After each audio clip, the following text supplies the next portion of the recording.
जय हिंद दोस्तों, आपका अपने YouTube channel PSW art friend में स्वागत है। आज मैं लेके आया हूं आपके लिए एक नई वीडियो। लूसेंट की जो मॉडर्न हिस्ट्री की हमने सीरीज शुरू करी है नई, उसका पार्ट 2 लेके आया हूं मैं आपके लिए आज। इससे पहले हम इंडियन ज्योग्राफी कंप्लीट कर चुके हैं और सारी वीडियोस जो हैं आपको चैनल पे अवेलेबल है।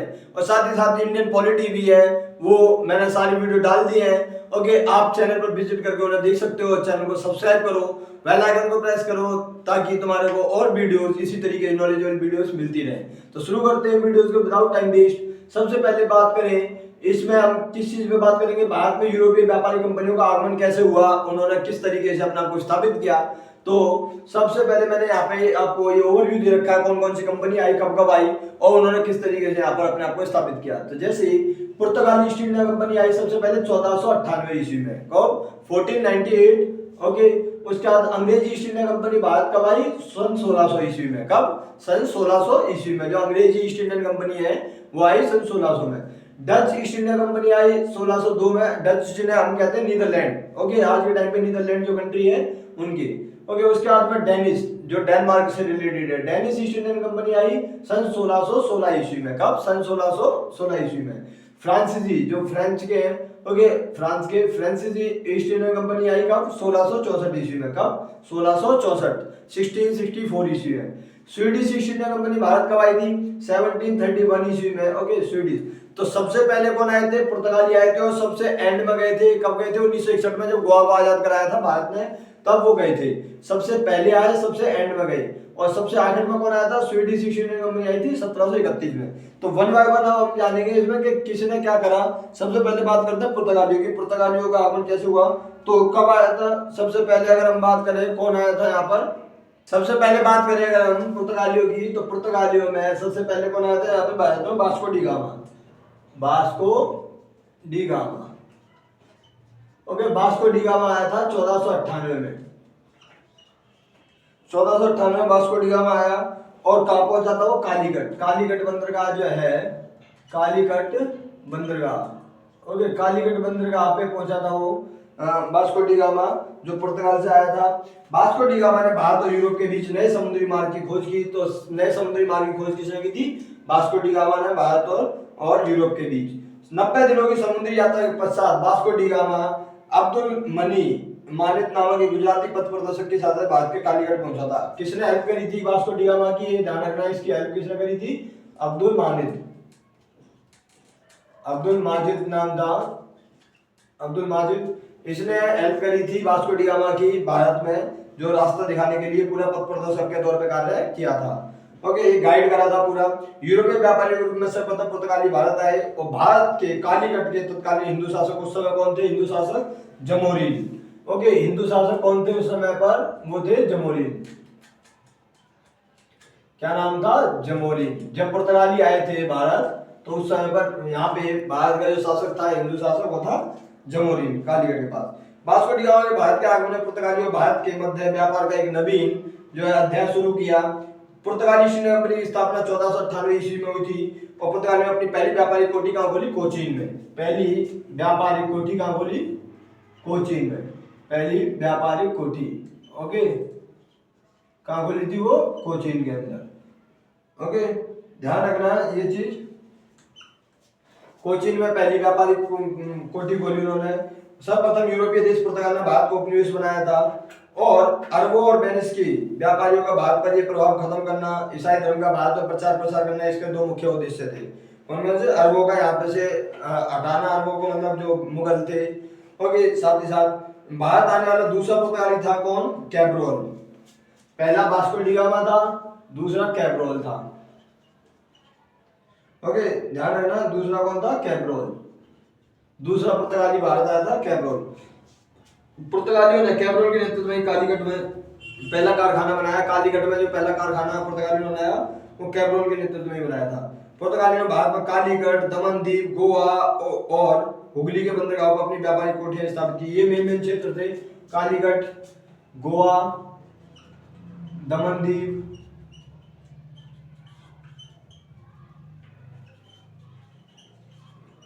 यहाँ पे पुर्तगालियों की मेन जो है कारखाने लगाए गए। वास्को डी गामा भारत में दूसरी बार 1502 ईस्वी में आया। 1503 में उसने कोचीन में अपने पहले दुर्ग की स्थापना की। पुर्तगालियों ने भारत में स्थापित अपनी बस्तियों की देखरेख हेतु 1505 में प्रथम पुर्तगाली वायसराय बनाकर भेजा किसको? Francisco de Almeida. Francisco de Almeida. Francisco de Almeida पहला वायसराय, प्रथम पुर्तगाली वायसराय। ओके, प्रथम पुर्तगाली वायसराय जो था वो फ्रांसिस्को डी अल्मेडा था। कब बनाया गया था इसको? 1505 में। 1505 ईस्वी में फ्रांसिस्को डी अल्मेडा को यहाँ पे बना दिया जाता है। 1509 तक भारत का वायसराय रहा। फ्रांसिस्को डी अल्मेडा ने 1509 में मिस्र, तुर्की और गुजरात की संयुक्त सेना को परास्त करके द्वीप पर भी पुर्तगाली अधिकार स्थापित कर लिया। पुर्तगाली दूसरा वायसराय बनकर आया अल्फांसो दी अल्बुकर। पहला वायसराय ये था, पहला।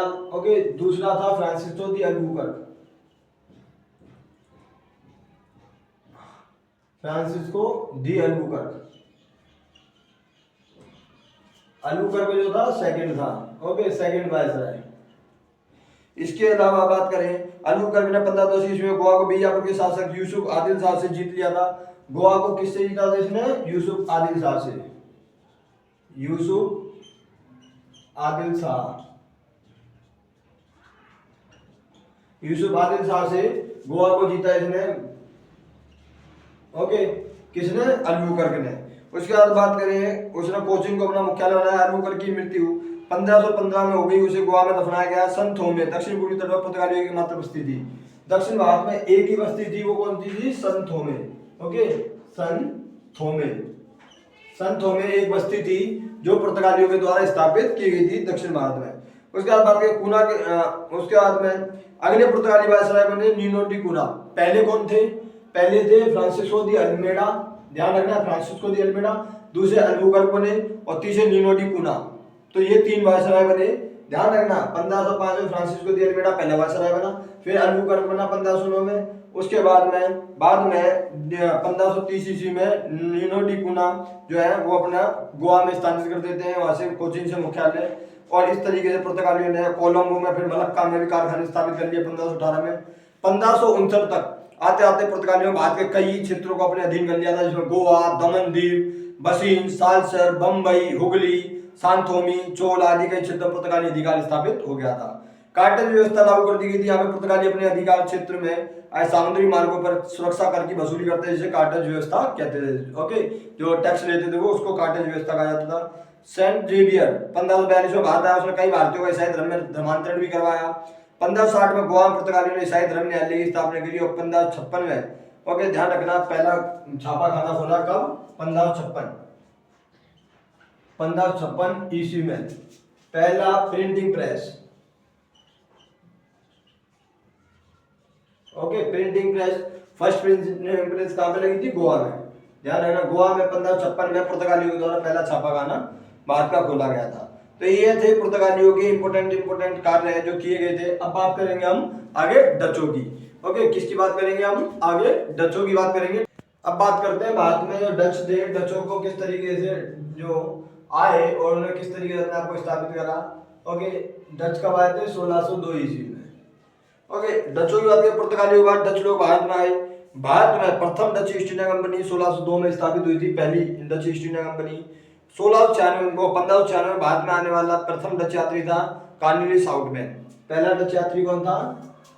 पहला डच कौन था? Houtman, Cornelius Houtman. Cornelius Houtman जो था वो पहला डच यात्री था, वो भारत आया था। जो कब आया था? 1596 में। कब? 1596 में। ओके, सबसे पहले बात करें, पहला डच यात्री कॉर्नेलियस हाउटमैन था जो 1596 में आया था भारत। भारत में united east India company of the Netherland की स्थापना 20 मार्च 1602 को हुई थी। कब हुई थी? 20 मार्च को। ये डेट भी याद रखनी है, 20 मार्च का दिन था जिस दिन ये कंपनी स्थापित हुई थी। ओके, जो हम देखते हैं नीदरलैंड की। भारत में अपना पहला कारखाना डचों ने 1605 ईस्वी में मसूलीपट्टनम में खोला।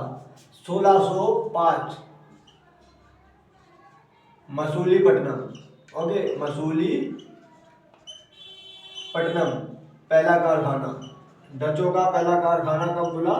1605 में, ओके, मसूलीपट्टनम में। इसके अलावा हम बात करें उसके बाद पुलिकट में खोला, फिर पुलिकट, बिमलीपट्टनम, चिंसुरा, नागपट्टनम, कोचीन, कासिम बाजार, कड़ानगर, पटना, बालसोर, ये अलग अलग जगह पर उन्होंने अपने अपने कारखाने स्थापित किए। अगर बात करें भारत में पहला कारखाना 1605 मसूलीपट्टनम में खोला। डचों ने पुलिकट में स्थापना अपनी दूसरी डच फैक्ट्री का नाम करा पेलेंड्रिया। यहाँ पर डच लोग अपने स्वर्ण सिक्के चालू करते थे। इनके सिक्के होते थे सोने के सिक्के, सोने के सिक्के जो इन्होंने जारी करे उन्हें क्या कहते थे? पैगोडा।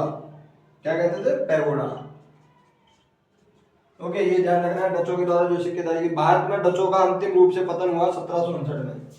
1759 में डचों का पतन हो गया। अंग्रेज और डचों के बीच में युद्ध हुआ, अंग्रेजों एवं डच के बीच युद्ध हुआ। उस युद्ध का नाम क्या था? बेदरा का युद्ध। कौन सा? बेदरा युद्ध। ओके, बेदरा युद्ध में अंग्रेजी सेना का नेतृत्व रॉबर्ट क्लाइव कर रहे थे। अंग्रेजों का नेतृत्व कौन कर रहा था? Robert Clive. और इस युद्ध में डच हार जाते हैं और अंग्रेज जीत जाते हैं। इस तरीके से हम देखते हैं। फिर अंग्रेजों का आगमन मेन यहाँ पे हो जाता है पूरी तरीके से। अब बात करते हैं अंग्रेजों की। अंग्रेजों का भारत में आगमन कैसे होता है? अंग्रेजों की अगर बात करें हम,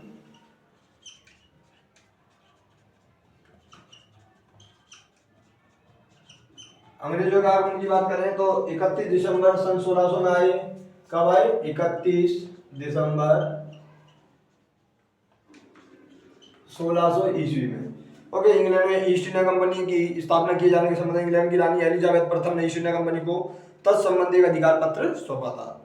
ईस्ट इंडिया कंपनी में शुरुआती दौर में 217 साझेदार थे। बाद में महारानी एलिजाबेथ ने ईस्ट इंडिया कंपनी को पूर्वी देशों में व्यापार करने के लिए चार्टर एक अधिकार प्राप्त कर दिया। 1639 में मद्रास में, 1651 में हुगली में अंग्रेजों ने अपने व्यापारिक कोठियां स्थापित की। 1639 मद्रास में और 1651 में जो है हुगली में इन्होंने अपनी व्यापारिक कोठियां बनाई। व्यापारिक कोठियां, ओके, व्यापारिक कोठियां स्थापित करी यहाँ पर। और भारत में अंग्रेजों ने अपनी व्यापारिक कोठी, जिसे वे फैक्ट्री कहते थे, पूर्वी तट पर मसूलीपट्टनम में 1611 में बनाई।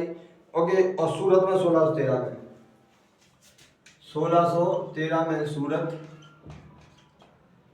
और 1611 में मसूलीपट्टनम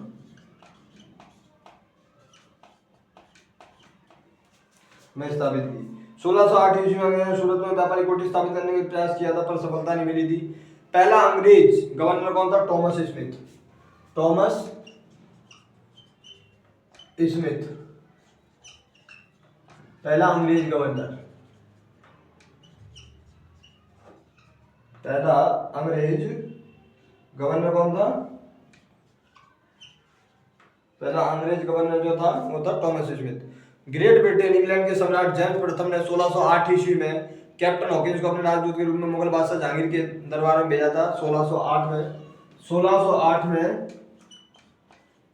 कैप्टन हॉकिंस आया था यहाँ पे।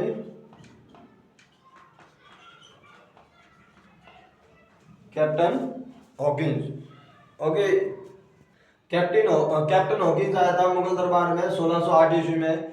ओके, एलिजाबेथ ने भेजा था इन्हें। 3 वर्ष तक भारत में रहा। उसने प्रसन्न होकर जहांगीर ने उसे 400 का मनसब और जागीर किया था।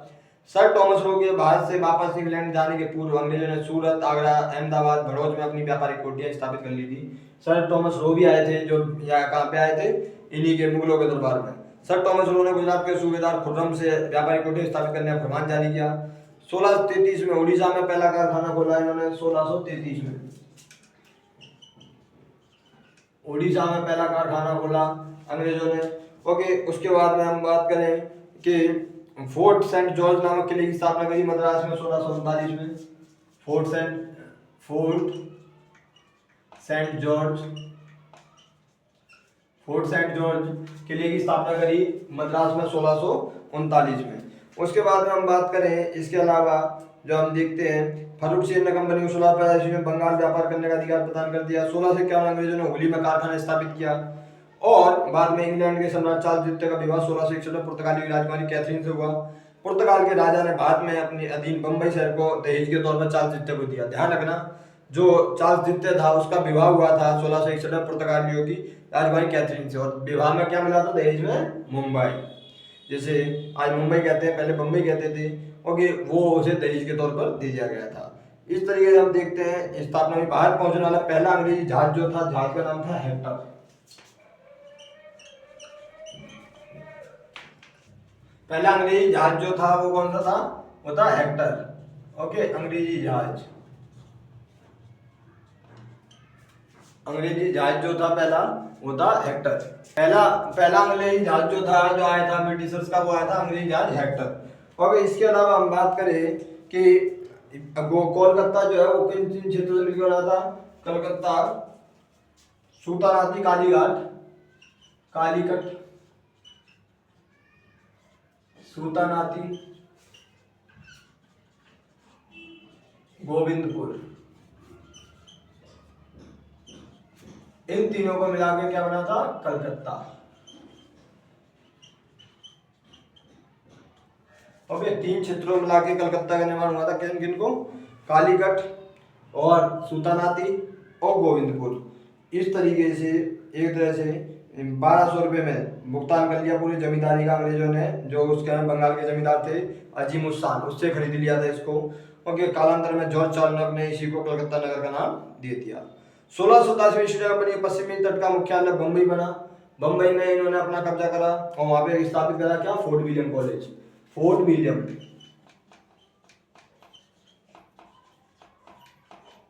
फोर्ट विलियम कॉलेज का बनाया इन्होंने बंबई में। ओके, बंबई में फोर्ट विलियम कॉलेज की स्थापना कर दी।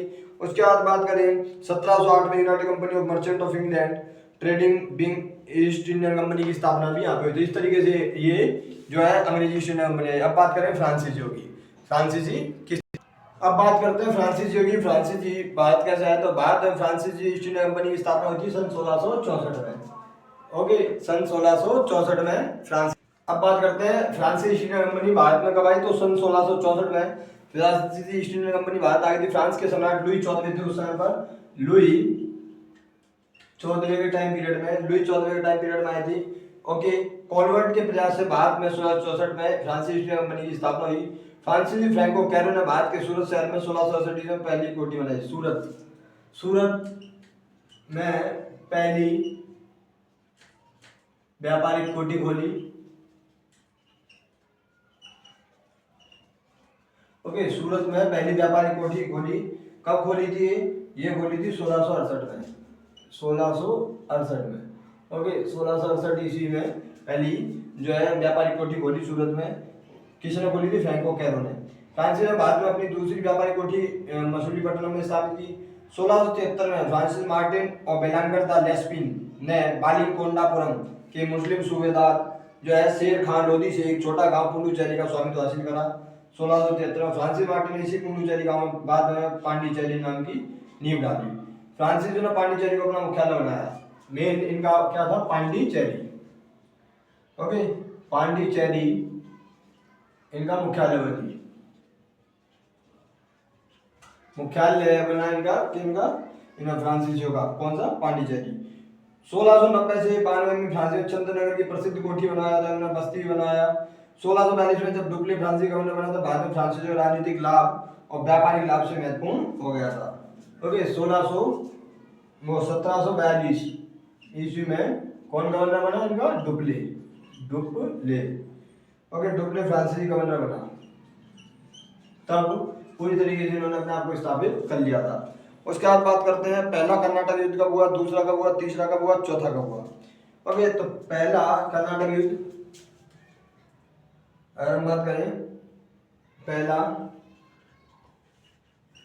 कर्नाटक युद्ध कब हुआ था? ये 1740 से 1748। 1740 से 1748 ईस्वी में हुआ था। अंग्रेजों ने फ्रांसीसी व्यापारी कंपनी के बीच हुए युद्ध को कर्नाटक युद्ध कहा है। फ्रांसीसी और अंग्रेज 1740 ईस्वी से प्रथम कर्नाटक युद्ध शुरू हो गया था। प्रथम कर्नाटक युद्ध के समय फ्रांसीसी गवर्नर थे डुप्ले। इस समय गवर्नर कौन थे? डुप्ले।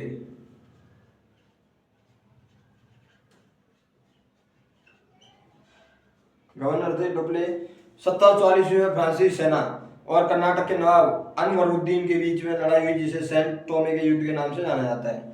प्रथम कर्नाटक युद्ध 1740 से 48 ईस्वी का दौर ऑस्ट्रेलिया के उत्तराधिकारी युद्ध से प्रभावित था, जो यूरोपीय इंग्लैंड और फ्रांस के बीच चल रहा था।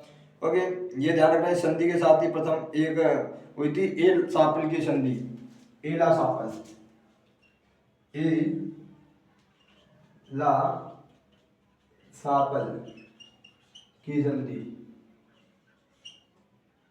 एला सापल की संधि हुई थी, उसके साथ में ये युद्ध समाप्त हो गया। कब हुई थी? 1748 में। और इस संधि के साथ ही ये युद्ध समाप्त हो गया। और यार दूसरे की बात करें, अगर हम दूसरा जो युद्ध था वो कब हुआ था?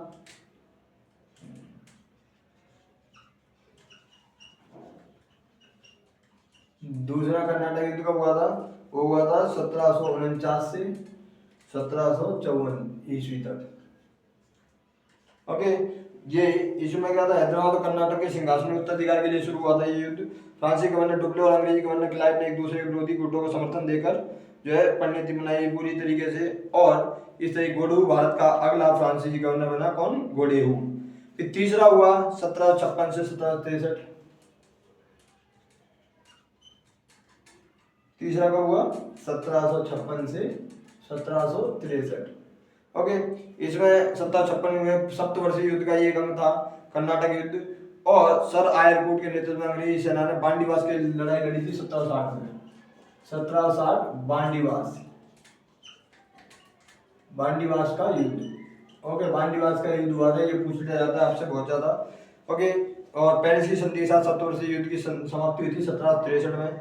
फिर डेनमार्क की बात करें, डेनमार्क की Danish east India company Bharat में 1616 ईस्वी में आई थी। डेनमार्क 1616 ईस्वी में आई थी, और डेनिश कंपनी ने अपनी बस्तियां त्रावणकोर और 1620 ईस्वी में श्री रामपुर बंगाल में 1676 में बसाई थी।